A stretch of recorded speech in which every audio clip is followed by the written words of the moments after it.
How to avoid players so you get real love and commitment. That's what we're talking about tonight. It's so important because more and more women are getting themselves into situationships that actually can go to relationship if you know what to do, the steps to take. You can actually have that happen. But overall, we'd like to avoid the players to start with. And there is one overriding way that you can do that. You actually can. I want to see all of you here with your questions about it.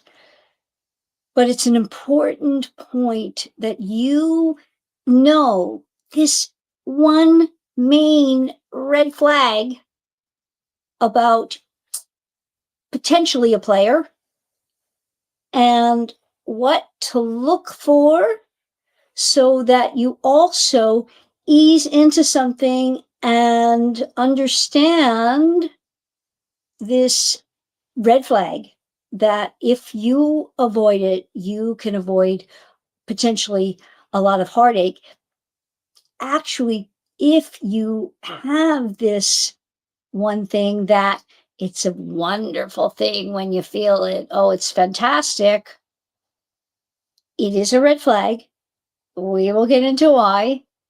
And then what you do to guide the man to get more of what you want and ultimately what would be best for him. So welcome everyone to this Friday Night Live. I'm glad you're here. If you are new to my channel, I'm Coach Paula Grooms, a dating and relationship coach for women, licensed social worker and author of the book, Why Won't He Commit? How a Man Decides to Make You the One. I help you find a Mr. Right, get an ex back, or grow an existing situationship or relationship to create the relationship of your dreams so you level up to the complete commitment you totally deserve. Tonight, I want to play something for you by the wonderful Matthew Hussey talking to Dr. Ali Abdal. That's really wonderful. Hello, everyone. Welcome. Maybe some new people here on actually Facebook, which would be wonderful. I cannot see your comments. The main place I see them, of course, is in YouTube, where this originates. But we also have people over on Instagram, and I can go back and forth a little bit. Let's see. Hello. Seems like they don't even play anymore. They just expect. Aha. Yes, that's a really, really good point, Narelle. I'm going to put this up because I think this is a sentiment that it's not just in your head.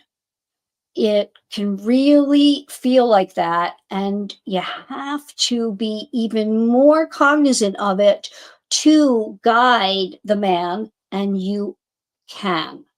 You actually can. Men still are looking for something meaningful in life. It's just that they, just given the fact that they are male, have their testosterone, are more focused outside and can be distracted, it takes a level of skill.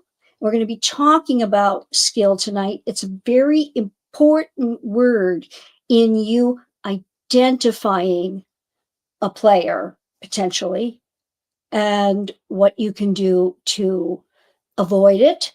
And when you do see some signs towards it, you can actually help yourself and help him along the way to potentially see if there is anything at all. So thanks for that comment. It's a great one. I think it's very, very true. So let's get into this tonight. I want to play this first because when you hear this from a man like Matthew Hussey, I respect him a lot. I actually met him a few years ago. Well, it's quite a few years ago now. And I think his stuff is very, very good. But, you know, he's way up there, a celeb of sorts. I think he's doing, I don't know if it's in America or if it's in Britain, perhaps. He is doing a reality TV show. He's just got so many things going on. So he does these events, but he actually doesn't do the coaching. And if you are having issues and you want real coaching, I mean, weekly, step by step, what you do to, remember, create the relationship of your dreams. We as women, think of it as we are creative. Our way of behaving in a relationship helps guide the man to be the best he can be. So, um, he will coach for 125K a day. Okay. Okay. So if you can afford 125K a day, bless you. Wonderful. You can have a day with Matthew Hussey. But here's the thing that I would even say about that. It's not that money buys you anything you want. It might be a very nice thing that you could spend 125 a day. And Narelle, did you actually get that somewhere that that's what he does? You could have a day with him and it'll be probably a wonderful day that you will get incredible information. But information alone is not transformation. And one wonderful educator or guru, I can't remember who it was, said a wonderful thing that is very important with anything we endeavor to do, and certainly any change we make, is that we don't need more information. We need more reminding. And coaching keeps you on track when you align with who the coach is and the message in it. In other words, if anything I am saying to you resonates, it's the truth in you aligning with the truth in me. And that's what you need to find. You need to find someone whose truth speaks to your own truth. And a lot of coaching is reminding and having someone in a space of objectivity that is just for you to remind you. But, I don't charge 125K a day. So I did not, but I work with big name coaches. I see. Okay. So that's really out of the realm for most everyone, except the very, very tippy top few. And so I want to give you the most I can so that you can get the most out of this. And if you can, when you need coaching to move the needle and go up to a new baseline for yourself, that's when you pull the trigger. Yes, it's the reminders I got from our coaching calls that really kept my mindset top of mind. That's fantastic. Thank you. Because that's what it's all about. Yes, it's very, very important. But again, you need to be aligning with the coach's approach. I talked to many women who have talked to other coaches that it just didn't align. And, I do mindset, manifestation, and the mechanics of men. Those three things are really vital for you to align with me so that I could be most helpful to you. So, but let's get to tonight because I want to play this for you. I want to make sure that you hear it so that my sound is up. It's a wonderful conversation about dating from online, and stick with it here because the first part, Dr. Abdal is going to say something that most people would say, ugh, ugh, but stick with it because what Matthew talks about after the fact, it is really important. Take a listen. 3, commitment. What I usually say is lower the bar for who you're going to match with on a dating app. Like, don't feel like you need to be immediately attracted to them, because the people you're going to feel immediately attracted to are maybe, if you haven't had a lot of success up to this point, let's lower the bar. Let's give other guys a chance. That's a hard one for us to do as women. Much easier for a man to be saying that, but keep listening. Because you never know what might happen if you're on a date with someone. But, you're the expert here. Like, what would you say? I think there's so much truth to what you're saying, because really, you're not talking about lowering the bar in general. You're talking about, in a way, lowering the bar in very narrow areas. Like how someone comes across in a profile or on the first 5 minutes of meeting them. Yeah. There are people that are just incredible salespeople, and they come across really well in the first 5 minutes. They're very compelling people. There are people that have a great elevator pitch. Not all the best books have the best elevator pitches for that book. Yeah, or the best titles and covers. Yeah, exactly. There are some really good books that have really terrible titles. Yeah, and they're really hard. If someone said to you, "What's the book about?" You'd probably give a terrible elevator pitch for it, even though you're a fan of that book. Yeah. Not everything is the most easily marketable thing, but it doesn't mean it's not the best thing or it's not an amazing thing. And I think we constantly, in the world of dating, reward the best marketers. Yeah. Not necessarily the best partners. And that, I think, is where, when you say lower the bar, what I hear is it's not lowering the bar on the quality of person. It's lowering the bar on the very narrow attributes that we use to decide whether someone should get through the door. And a lot of those attributes that we have traditionally used to determine whether someone should get through the door are very egoically driven attributes that we want.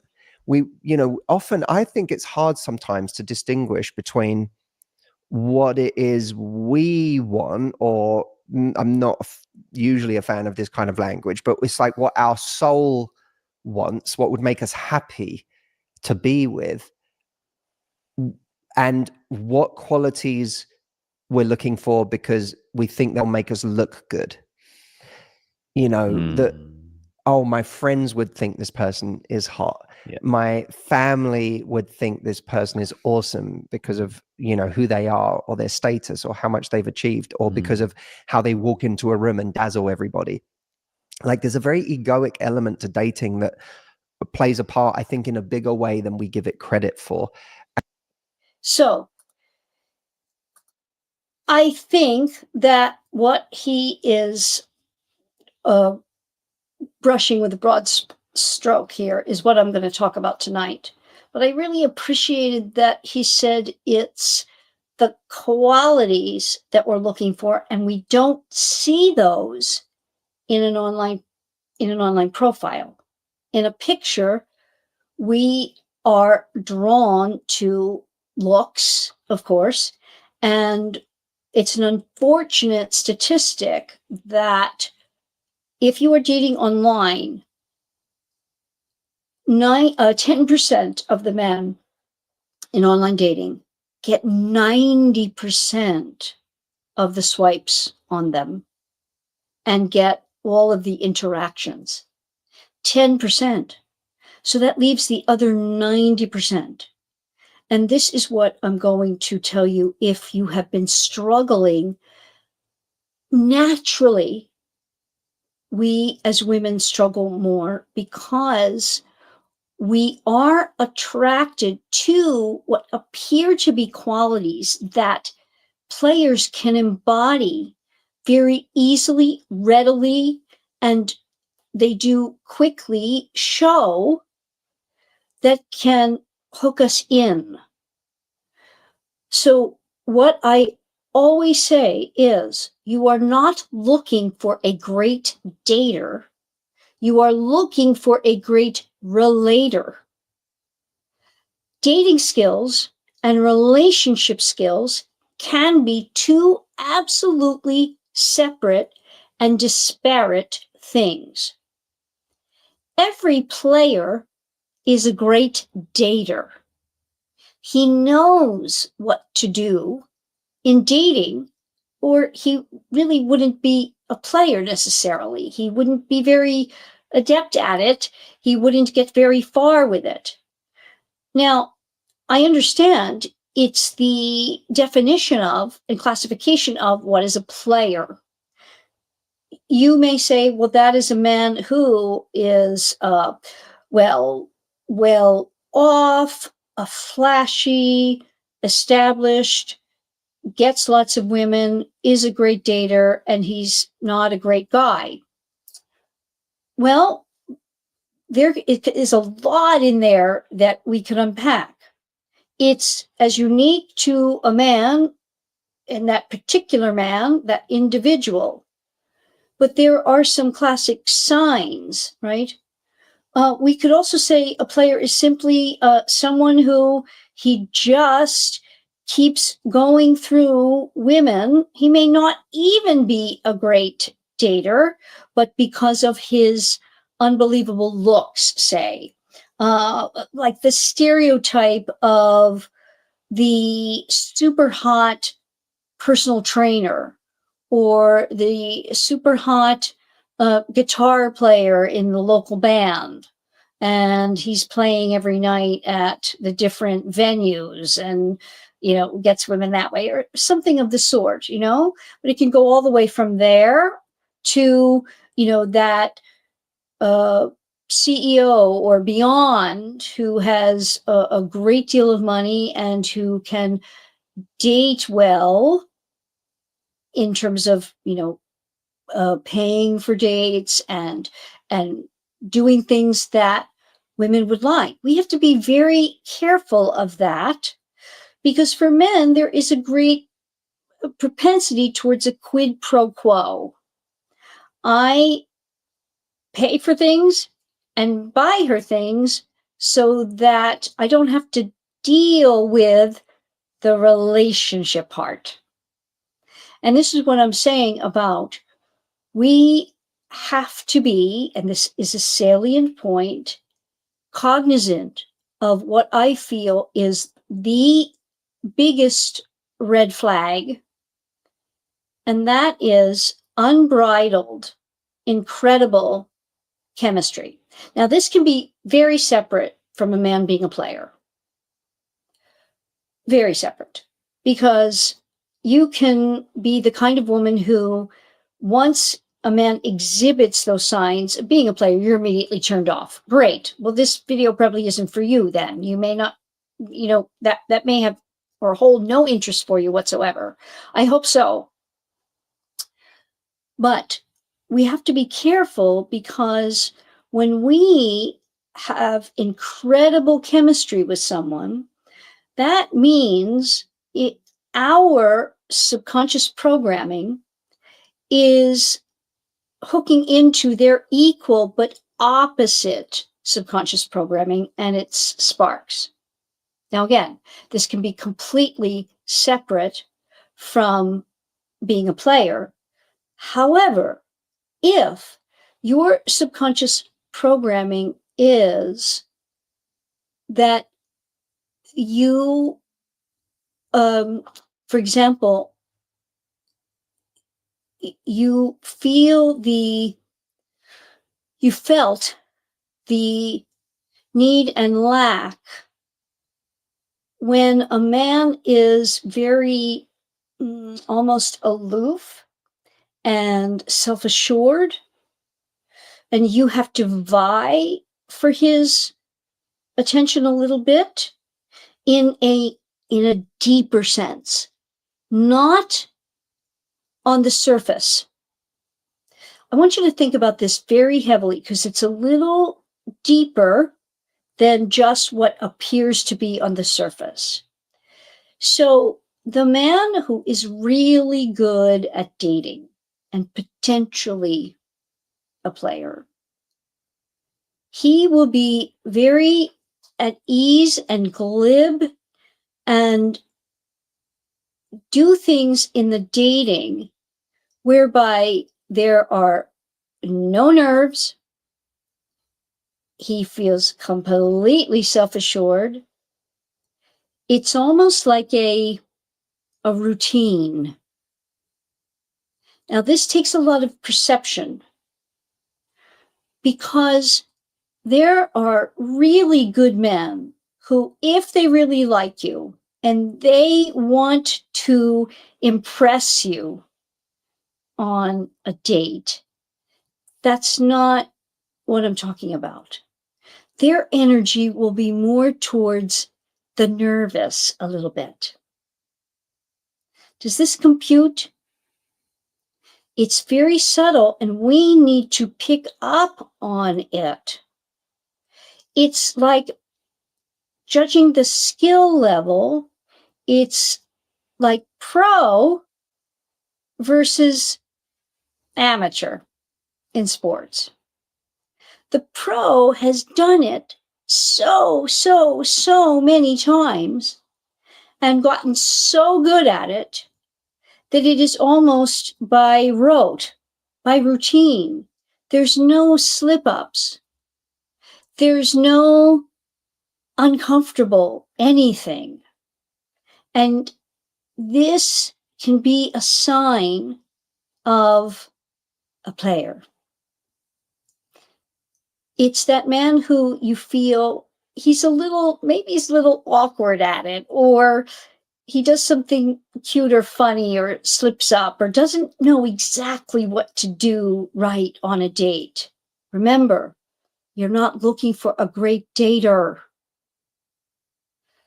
Not every great dater is a player, but every player is pretty much a great dater. Does that make sense? This is how we help ourselves to recognize it and be aware on dates. Be aware, have your spidey senses up, and know that you are looking for qualities. And I really like what Dr. Abdal says there, and that Matthew Seconds is, this is why in my One Love Online to Never Ending Love, 7 Simple Steps to Digital Dating Success, my self-help course, it is by rote that what you do from the app to have the man call you, introduce himself, so you have that initial chat, just chat, that he has to introduce himself to you. So you will see how glib he might be or not so glib. But if there's anything there, and I always say, scale it right for yourself in that phone call. And I have exactly the way you guide him to that phone call. Because from online, make no mistake, remember, 90% of them have not gotten much at all or anything from online dating. The 10% get 90% of the hits. So they can be very glib and quite good at the dating. There is nuance here, and I want to answer any of your questions and see your comments. It feels like men expect the women to carry conversations. Well, here's the thing about that. Again, are you looking for a great dater or a man who will be good in a relationship? If you are feeling like you are meeting men who you feel they are more towards the shy, or you are feeling put upon to do the talking, maybe you will need a little bit of tweaking in your skill to ask the right questions, especially in first meetings. You might be doing something that is shutting the man down. If you're finding it's happening a lot, you may want to, either talk to somebody about it or really think about it. What might I be doing to be shutting him down whereby I feel like I have to carry conversations. There is something, perhaps, because if it's happening more than a few times, it's a pattern. So there might be something. Players can be very arrogant. Yes, but if they're really good at it, they can be very smooth. It's also, think about the time where you feel like this is a little bit too good to be true. It probably is. This is why I also tell you, especially in online dating and in the course, do not go to dinner on a first meeting. That will not help you at all for you to have a sense of him in a bigger way. And it also sets you up for disappointment and ultimate failure along down the road. Because remember, everything we do, ladies, is we're making little advances each time, just connecting the dots. And we can't miss any of the dots along the way, or else it goes too fast and typically kind of will go off the rails. Here's a very important point about this. And I'm going to do more on this because it is so important that you understand that when I say that we as women bond through time and sex, this is not just something that we know in our culture, which basically we all do. Meaning, if you like the guy enough and you sleep with him more than a couple of times, you will naturally be bonded. Why is that and men don't? Well, for example, Dr. Tara Swart talks about this. She is a neurologist. Here's what they now know. When a woman has sex, she always releases oxytocin. If she wants to have sex with that man, and she does, she releases a bonding chemical. A man only does that when he is in love and has sex. Think about that. It's huge and it's game-changing when we understand it. Here's the rub. You may be thinking, well, then how does the man fall in love if we're going along? How do I know he's in love? And when then is it the right time to have sex? Because again, this is why I say a big red flag, chemistry, because it's going to take all that you have in you to hold off. It's a combination, but I know and explain in my book that a man falls in love through achieving your time, attention, and affection. A player will get off on achieving it, but he doesn't fall in love through doing it. Now, I'm talking about your real players. He just doesn't, because in his mind, it's just another conquest. So you can wait and wait and wait. Now, some men will. For example, a very famous case of like a world famous player. You may be too young to know him, but you can look him up. Actor Warren Beatty. Warren Beatty is an extremely famous player, American actor, I think probably from the 70s, and was in very handsome, like 6'3". I actually met him, and he tried to pick me up because he's such a player.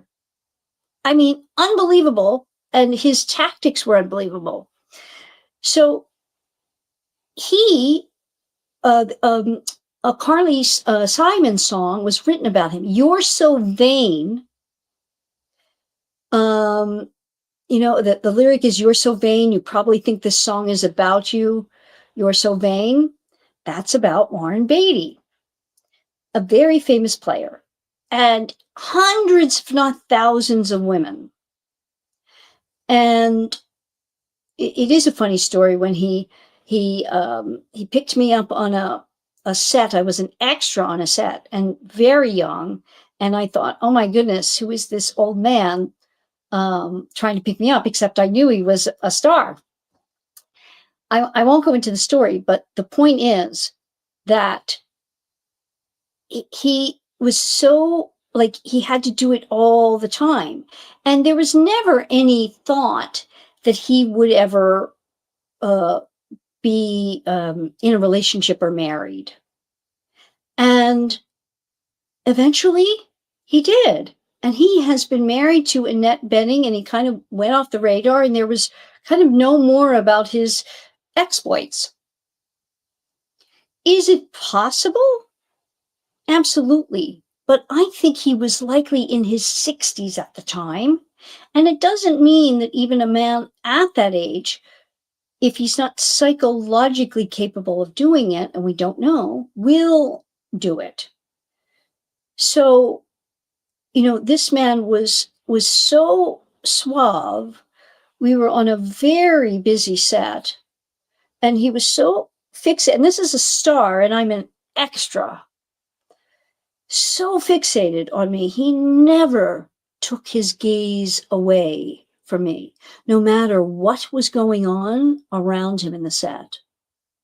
And I think that is also that very pointed attention can be indicative, where you feel this, I've not felt anything like this, can be an indicator. I hope that makes a little sense. I like men that lead. Okay, understood that you do. But here is the thing. Good men who are not great daters don't necessarily get that. And if you want lifelong love with a good man, you may, if you're having trouble and you have had a lot of heartbreak, you have to maybe think, what is in my subconscious programming that doesn't allow me to feel something for someone who maybe is more deferential to me? That's a thought for you. If you've been having trouble, I'm not saying that all men that lead are players, not at all. But if you've been having trouble, you may be seeking out men who are more towards the player, because the player will lead in dating.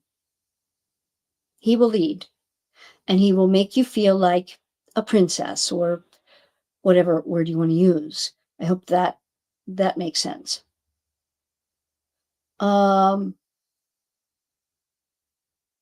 Thank you. I'm going to put this up. Thank you so much, Mimi. That's wonderful. Thank you so much. I appreciate that. The working with the different components, the mechanics of men, manifestation of knowing you can get what you want, but most significantly, changing the subconscious programming to allow you to understand what's deeper at play so that you can release it. And when you do, your ability to love good men opens up. It doesn't mean that all players are bad men. It's just that they have something in their subconscious programming that it's about the conquest and the ego fulfillment that is at play. And it can be very difficult, like I said, for you to get to a place of them bonding. It is possible. What I just told you about someone like a Warren Beatty, and who is the other, oh my gosh, I can't think of his name. The other actor that he said he was never going to marry, and he did. Somebody will tell me his name. Um, uh, oh, everybody knows him. He's Brad Pitt's best friend. I forget his name. But he also did marry. And we know that it is possible. But we want to go, when we are dating, with probable. And we have to look for signs of a man being a player, to be self-protective. Self-protective. Very important. Self-protective. So Clooney, yes, thank you, Opal. Yes, George Clooney, another famous player. So it is possible. Can you share how you handled Mr. Beatty? Well, as I said, I was very, very young. I was on a set and an extra. And here's this major star at the time hitting on me and offered to take me home in his limo. And I said, sure. And I hadn't even seen like his latest film, and was sitting in the car with him, and he was on, he told his driver, and he was on the phone with me, and I lived in a pretty bad neighborhood. And he dropped me off, and he got out of the car and walked to the front of my building. Yeah, I mean, I can't imagine. And he said, I think he thought, because again, maybe I was starstruck or something, and he thought I was going to invite him up, which I did not. And he said, would you like me to call you? Very like arrogant. Would you like me to call you? And I said, sure. And he said, what's your number? And I said, and this was before cell phones. And he said, what is it? And I said, you're not writing it? And he said, no, I'll remember it. I said, okay. And I gave it to him, and that was that. And I didn't know if I would be back on the set. This was a Friday. I didn't know if I would be back on the set on Monday or not. And later, I found out he kept thousands of women's phone numbers in his head. So, yeah, he was, I guess, right. He didn't need to take down my phone number. Of course, I did not get a call. And Monday, I was called back to set, and I went back to set. And he had taken another extra. And when it was time for the shoot, he was nowhere to be found because he was with her getting a sexual favor. And there's a lot to that we found out along the way. And this was, I happened to be in SAG at the time, which is the Screen Actors Guild. But we were doing a special scene where they wanted a lot of local flavor in the film, and the actors, me included, kind of, we didn't cut it. We didn't have the look they wanted. They wanted a lot of punk and Lower East Side stuff. So they actually went to the Lower East Side and got real people who were not in the business and put them on the set. And he was with one of those girls, like with the mohawk and the spikes, and that's who was giving him the sexual favor. Yeah. So yeah, not the prettiest of stories, but an interesting one, right? Yeah. So, if I had been starstruck. It could have been a very, in my very young years, that could have been a very disheartening and, I don't even know what the word would be if I had invited him up. So Opal says, yuck. Yeah, it makes for a good story though, right? And we just have to be self-protective and have a sense. I do feel lucky in that I have never been impressed by or attracted to players. No matter how slick, how suave, debonair, even, nothing. And that's just my programming. It's nothing that I probably achieved or knew or did. It's just my programming was not that.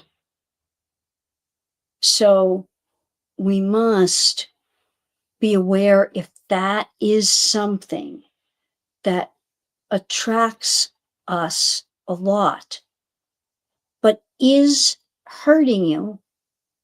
You have to become aware of it, because while you are not responsible for it, you are not responsible for it. If you have been programmed to be attracted to that, you're not responsible for it, but you are the only one who can change it.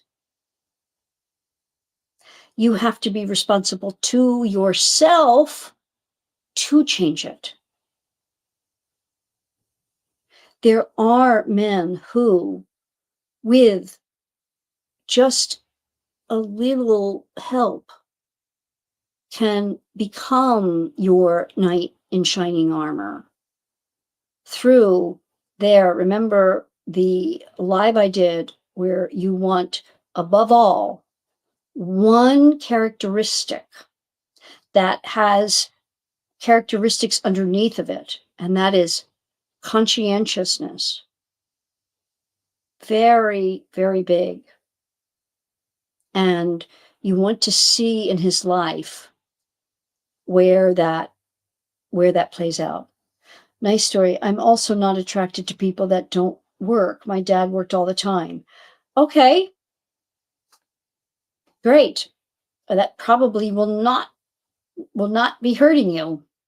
I would think that wouldn't be something that would be hurtful. So we'll take any other Q&A tonight. I hope this is helpful if you do find yourself thinking that dates should be something whereby it's anything more than finding out the traits and qualities of the man. It's not where you go. It's not how much he spends. It's not the experience that he provides you in that moment. It is to find out his character and to guide him to what it is you want if you want more. Just like Matthew was saying, look at the traits. And if you are online, I encourage you to take a second look at that man who, women say all the time, doesn't he understand, not to, wear a cap in his picture or sunglasses, or why is he standing in front of his car, or, things that, it's annoying. It's like, don't you know a little better? No, but he could be a diamond in the rough. Not that your job is to shine up and make a diamond out of a rock. No, but if the basic qualities are there and you want lifelong love and fulfillment, studies show that in long-term marriages, in long-term happy relationships, the things that hold them together are going through tough times, the man showing character, being there for you, conscientious, having the ability to compromise, and not being unduly selfish. Extremely important for your lifelong happiness. There is a question to ask a man that can be revealing. It was live on Narcissistic Men. What is the question? Let's hear it. And anybody else that has a question tonight, I'm glad to see everyone on these lives. Great to see you here. I hope you will do me a favor and smash the like button. Share this far and wide so more women like yourself can be here in our community, be asking questions, understanding more about themselves and men. That's what we're all about. So you get what you desire and deserve. And I am attempting to grow my channel. So any subscription, if those on Instagram, on Facebook would come over to YouTube and subscribe, it will help me get to my goal. I'm attempting to reach that 2,300 mark very quickly here this week. It would be fantastic if you do. So I don't recall the question you're asking about. If I think of it, we'll do more. If you have anything about, I did do a live on, my scale of narcissism, and that how everyone has narcissistic traits. So we don't want to demonize and put in a pool that all men are narcissistic. That's one to take a look at.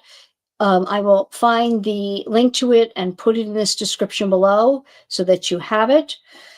Let's see. I don't recall precisely. It was asking something. What have you learned from your last relationship? Yes. I do remember that. Yes. It's if a man deflects, he's talking about his last relationship or any relationship, and you say, what did you learn from what did you learn from it? Which it's a thinly veiled question about that, which I'm trying to think how you would rephrase it. Like, I would go more towards the things of like just wonder and being curious, like, oh, that's interesting. How did that play out for you? Or even leading a little bit like, oh, that must have been tough. If a man says anything along the lines of, if you can get to that question of what did you learn from it in retrospect, that's how I would say it. If he says anything like, well, I learned not to date blondes that, blondes with blue eyes, or women from this certain town, or anything like that. In other words, you see, he's making the woman the issue when you've asked, what did you learn from it in retrospect? Yes, not a good sign at all. That's where it's like ding, ding, ding. Yes. And any man who's talking about his ex in more of a negative way. I do remember that live where I was telling you I went on that date with a man from, it was actually a first meeting, and he talked I mean, nonstop about, and I just kind of let him go because at that point, I was just trying to see, okay, now I'm not interested in the story, but I want to just see how long he will go and how much he will do of this. And he kept going on and on about his ex. And he got to the point where he said, she had a restraining order, he had a restraining order, the kids were this, the kids were that. And he was so wrapped up in it. And at the end, and he said something about seeing him again or something. And I said, whatever his name was, I said, you know, I don't really feel you're even ready to date. And he was so taken aback. I just didn't care. And he said, what are you talking about? And I said, well, we were just sitting here for 30 minutes and you talked nonstop about the situation with your ex. It's obviously at such a point where you're not really over that or beyond it. And so I'm gonna beg off of going out again, but I wish you the best with whatever's going on. But yeah, it's a great question. How can a woman be more of a challenge when meeting men in passing, like at the gym, apartment complex, especially if you see them a lot? Well, here's the thing. If you see them a lot and they're not doing anything coming towards you, it's likely that it's too close for comfort for them.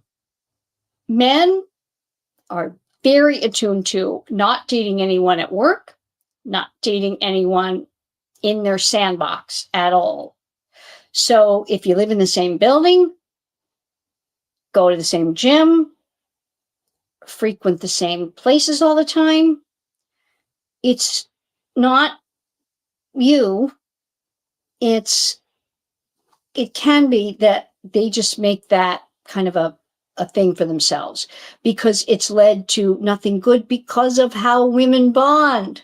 And they might be more of a player.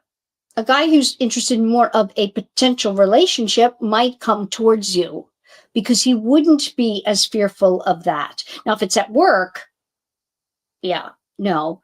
But generally, too, at the gym, that's the man's, again, that's the room he's in right now. And men tend to have blinders on. Whatever they're doing in that moment, they do it. So they are in the gym, they're there to work out. They're there to work. They're at the grocery store, they're there to shop. And even if you're seeing him in passing, he may not be able to get out of that mode of the shopping. You can try. You can certainly say, hi, I see you a lot. My name is Pat, nice to meet you. You have nothing to lose if you want to do that. In other words, it's not you making the first move, it's you continuing to do it after the fact. In other words, once you've made that first move, now it's his move. It's like a chess game. If he doesn't after that, then you know something. Also, those men in passing like that, they may be otherwise attached. You don't know. But the most important thing is that you do not think it's you, that it's something not attractive about you or not, something they don't like. No. It's not that you're not necessarily a challenge. It's interesting you asked that. How can I be more of a challenge when meeting men in passing? I don't think it's about that at all. You make the first move if you like, and you see. Again, that's all you do. Why are men that are 40 plus writing things like WYD, DTF? I don't know those acronyms. DTF, okay. I don't know what the WYD is, but I do know the DTF. Why are they writing that? Well, those are the ones you're going to want to stay away from. I mean, that's pretty déclassé to put that, and they don't care. So why are they? I mean, don't even waste your time wondering. It's just that if that's what they're putting, I wouldn't go anywhere near it if you're looking for anything in terms of a relationship. Eden says, yeah, just ignore them. They're out there. I'd remove them immediately. It's gross and disturbing. I think they don't care. And here's the other thing. Understand that men online, there are all manner of, and it might be an indicator that there are many escorts and even like escort agencies that troll the online dating space. And when a man puts that, it may be indicating that she can contact him. Yeah. If I had $100 for all the poor men that spilled their guts about their exes and their divorce on the first meeting. Yeah. Right? Yeah. And I think it, I was very comfortable doing it. I'm a social worker, very, very comfortable doing it. And I did it with care. And I think you can. And I just said, whatever his name was, Tom, I really see that you've still got a lot of stuff, with your ex and your family. I just don't feel, I don't think you're even ready to date, but certainly it's not for me. I wish you the best, but maybe take some time.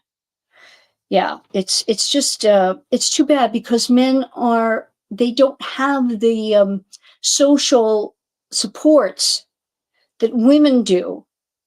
And so they immediately go towards dating because, remember my saying, men amuse themselves and self-soothe with women. So they are assuaging a lot of stuff with women. So we can't get caught up in it. And if I had done online dating in the way I outlined in my One Love online dating self-help course, because I went through so many things there that helped me create the course and have the 7 steps that if you do them, it's just kind of by rote and you don't waste so much time. You don't have so much frustration. It's kind of formulaic. You do it and you just meet ones that are appropriate and you have some interest in and you go from there.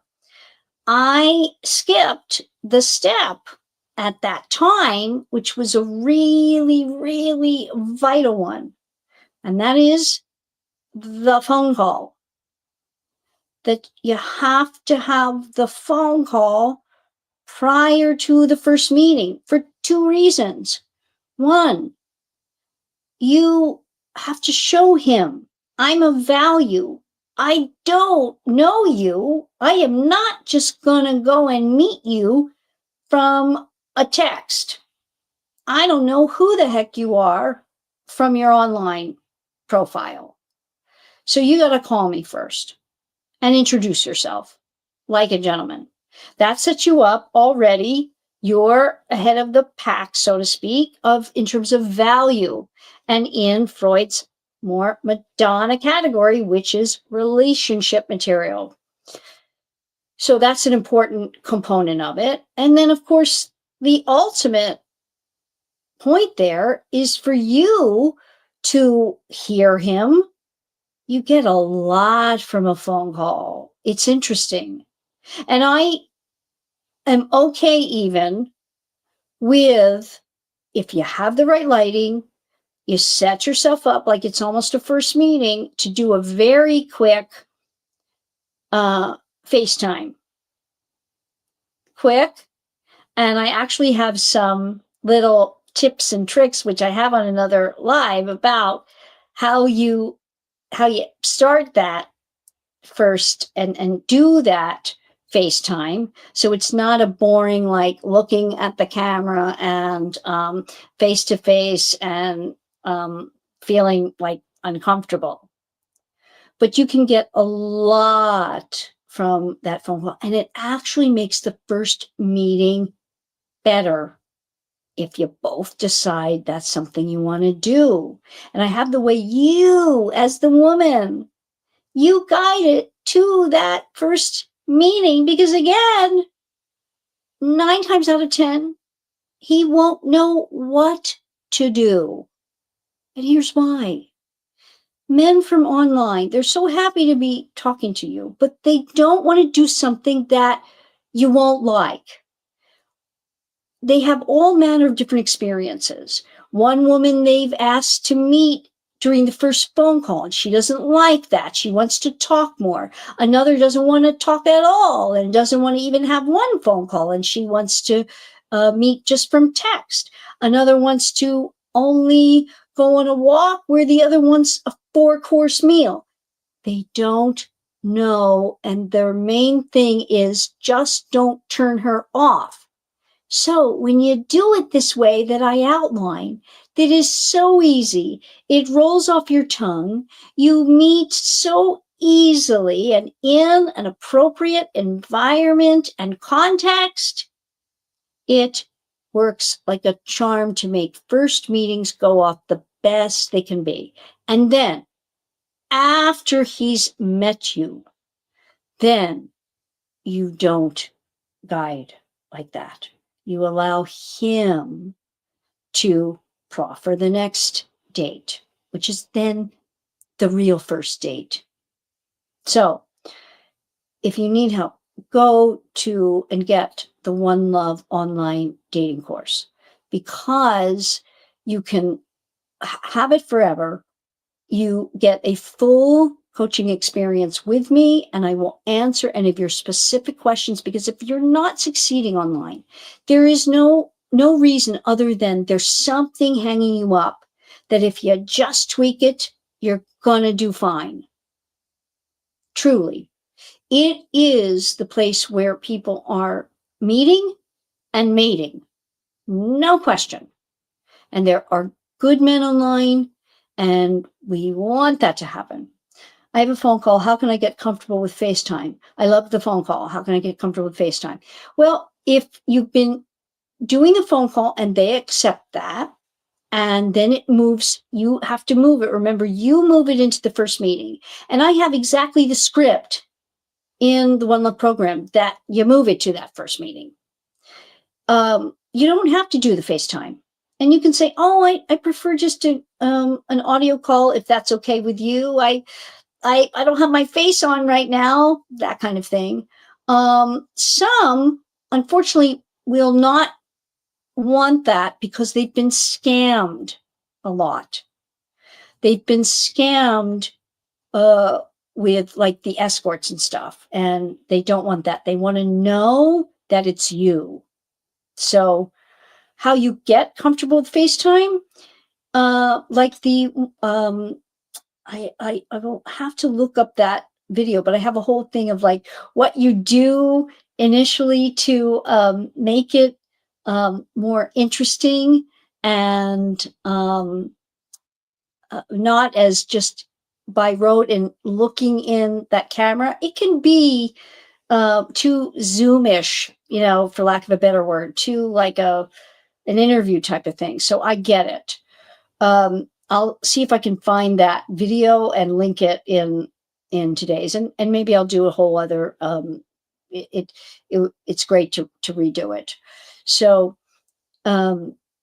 it is a tough thing to really feel comfortable with, but important that, there's nothing more important than making that